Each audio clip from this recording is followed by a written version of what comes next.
Mina olen Jutta Palmeri, olen Fonteses coach, koolitaja ja konsultant.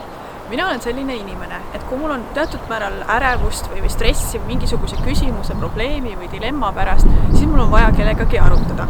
Ja teadupärast teatud määral stressi ja ärevust ei olegi ju nii halb, sellepärast et see fokusseerib meid, see niimoodi ajab meid tegutsema, aga kui ma ei ole teadlik oma mõttemustritest, siis mis võib juhtuda on see, et lihtsalt see stressi tase tõuseb niivõrd, et see võib hakata pärssima mu mõtlemist ja tegutsemist.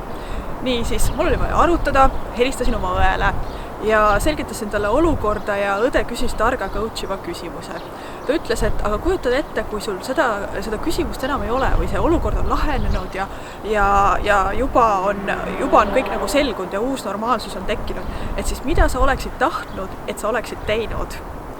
Ja soovitan sul ka praegu mõelda selle peale, et see küsimus või mingisugune raskus või keeruline olukord, mis sul praegu võib-olla on, et mõtle, et selle peale, kui see juba on lahenenud ja kui juba kõik on korras, siis mida sa annaksid nõu endale, mida sa oleksid tahtnud, et sa oleksid teinud selleks, et sinna uude olukorda jõuda.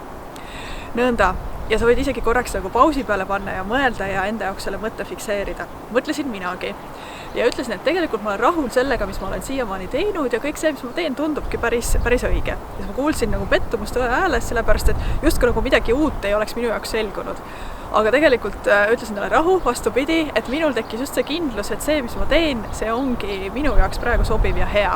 Niisiis, et kui sinul on mingisugune dilemma või küsimus või kellelgi su lähedasel või kolleegil, siis sa võid ka seda sama mõtet kasutada, et kujutada ennast tulevikku ette, kui kõik on juba lahenenud, uus normaalsus on tekkinud, siis mis nõu sa annaksid endale selleks, et sinna uude olukorda jõuda.